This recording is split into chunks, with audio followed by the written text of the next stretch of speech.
Hai, hello, salam sejahtera Malaysia. Selamat datang ke channel Fels Lifestyle. Terima kasih kerana terus setia dan bersama di dalam channel ini. Kejutan kepada seluruh rakyat Malaysia. Apabila kita mendengar satu lagi mantan Perdana Menteri, satu lagi nama bekas Perdana Menteri Malaysia, yaitu Ismail Sabri, yang sebelum ini telah dikejarkan ke hospital kerana tidak sedarkan diri. Dan di sebalik perkara itu ada satu lagi yang lebih menarik perhatian ramai, apabila nama bekas Perdana Menteri ini, apabila SPRM menahan 4 pegawai mantan PM Ismail Sabri dan wang lebih RM100 juta disita. Antara persoalan yang timbul, adakah Ismail Sabri di sini bersalah?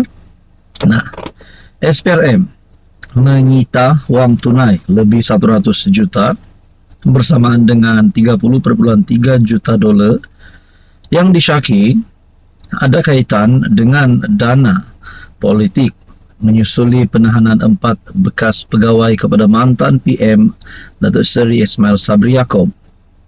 Wang tunai itu dilaporkan ditemui dalam beberapa beg dan peti besi dalam bilik di sebuah kediaman milik seorang daripada 4 pegawai kanan berkenaan yang diserbu SPRM.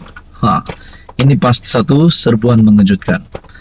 Bukan serbuan di kediaman Ismail Sabri, tetapi serbuan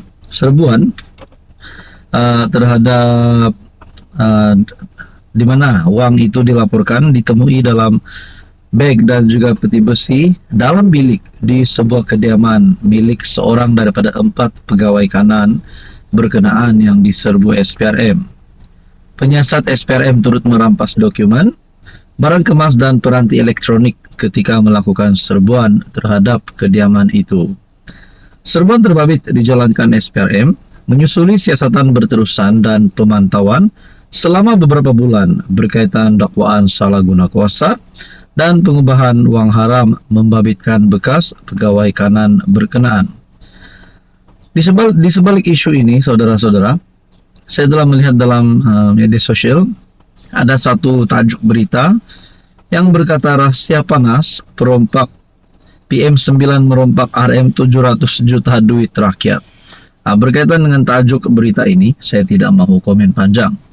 Tapi antara pertanyaan paling utama, kalaulah Ismail Sabri pun terlibat dengan rasuah, kalaulah Ismail Sabri sendiri sebagai seorang yang pernah memegang jawatan PM terlibat dengan rasuah, sudah pasti siapapun juga yang terlibat dengan rasuah perlu dikenakan tindakan undang-undang. Saudara-saudara, apa komen anda? Hai, hello, salam sejahtera Malaysia. Selamat datang ke channel Fels Lifestyle. Terima kasih kerana terus setia dan terus bersama di dalam channel ini. Ada satu kejutan besar untuk Akmal Saleh dan kejutan besar untuk kepimpinan UMNO. Mungkin ada yang tertanya-tanya berkaitan dengan ulasan-ulasan sebelum ini. Adakah Akmal Saleh akan memberikan impak positif ataupun negatif di dalam kepimpinan kerajaan perpaduan, khususnya kerjasama di antara UMNO dan DAP. Menurut Nazri, Akmal kebudak-budakan, mentaliti rendah. Bekas Duta Malaysia ke Amerika Syarikat, Nazri Aziz membidas Ketua Pemuda UMNO Dr. Akmal Saleh sebagai kebudak-budakan dan mempunyai mentaliti rendah. Nazri berkata demikian bagi menjawab kritikan keras Akmal yang menyifatkannya sebagai penjilat selepas menyifatkan tiada siapa yang layak menjadi PM jika Anwar Ibrahim tiada. Respon Akmal ini terhadap kenyataan saya menunjukkan tahap kebudak-budakan dan mentaliti yang rendah. Respon tersebut tidak menjawab kenyataan saya dengan baik. Saya telah diberitahu bahawa dia tidak mewakili orang Melayu atau UMNO. Dia sepatutnya mempertikaikan apa yang saya katakan dengan fakta yang betul. dan bukan mengatakan saya menjilat. Adakah itu reaksi yang patut datang dari Ketua Pemuda, kata bekas menteri dan bekas pemimpin kanan UMNO itu. Terdahulu, Malaysia Kini melaporkan Nazri berhasrat memberi tumpuan untuk menyokong Anwar selepas kembali dari ES, serta memastikan Presiden PKR itu kekal menerajui Putrajaya selepas PRU16.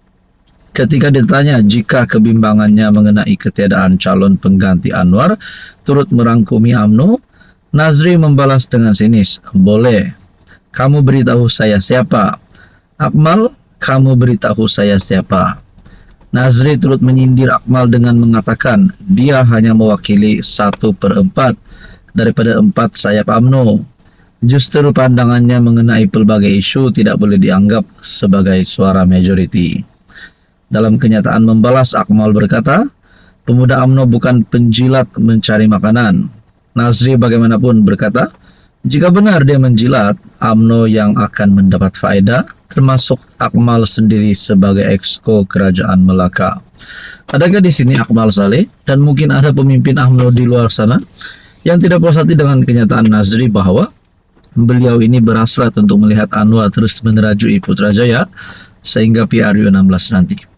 Adakah kepimpinan UMNO tidak mahu melihat Kerajaan Madani ini terus menang sehingga PRU16 nanti? Nah, itu menjadi pertanyaan dan persoalannya lah. Dan pada akhirnya, saudara-saudara, beberapa komen yang saya lihat di dalam channel ini berkata, Akmal sila berambus dari kerajaan.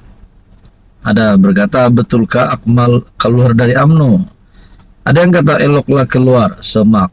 Nah, saudara-saudara, itu adalah beberapa komen yang saya terima di dalam channel ini. Apapun, kita nantikan saja apa yang akan berlaku. Halo semua, salam sejahtera Malaysia. Saudara-saudara yang saya amat hormati, tuan-tuan dan puan yang saya amat hormati, terima kasih kerana terus setia dan bersama di dalam channel ini. Tuan-tuan dan puan, mungkin ada yang tertanya-tanya, di dalam Kabinet Kerajaan Perpaduan, mungkinkah ada menteri-menteri yang tidak melakukan kerja dan tugas dengan baik? Lebih-lebih lagi, jika menteri itu adalah wakil rakyat. Nah, rakyat Malaysia, seluruh Malaysia secara keseluruhannya pasti mahu menteri yang bekerja.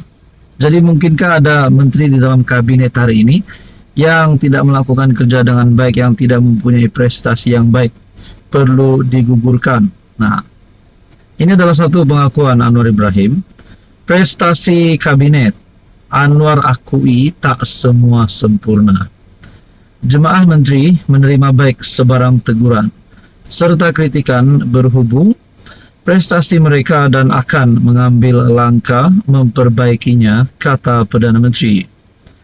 Beliau berkata, pada pemukiman Jemaah Menteri Kerajaan Madani 2025, ahli kabinet telah mendengar laporan serta pandangan bebas mengenai prestasi mereka yang dibentangkan ahli akademik dan penjawat awam. Kemudian kita beri ruang kepada mereka untuk berikan pandangan mereka tentang iltizam dan komitmen untuk meningkatkan prestasi.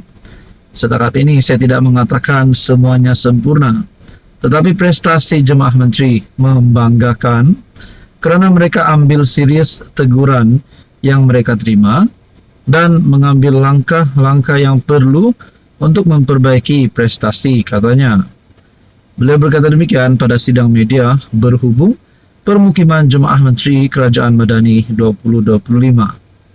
Perdana Menteri berkata, pemukiman itu membincangkan mengenai keperluan bagi kerajaan untuk melihat semula pendekatan diambil bagi mengurangkan kesan inflasi kepada rakyat. Anwar berkata, walaupun terdapat statistik yang menunjukkan prestasi membanggakan, namun masih ada beberapa masalah yang harus kerajaan selesaikan, seperti kenaikan harga barang. Jadi saudara-saudara, tuan-tuan dan puan yang saya hormati, berkaitan dengan kenyataan Anwar, mengaku tak semua sempurna. Mungkinkah ada beberapa menteri di dalam kabinet hari ini yang mungkin perlu digugurkan supaya prestasi menjadi tidaklah sempurna tapi menjadi lebih baik pada masa akan datang. Apapun kita nantikan saja. Apa komen Anda?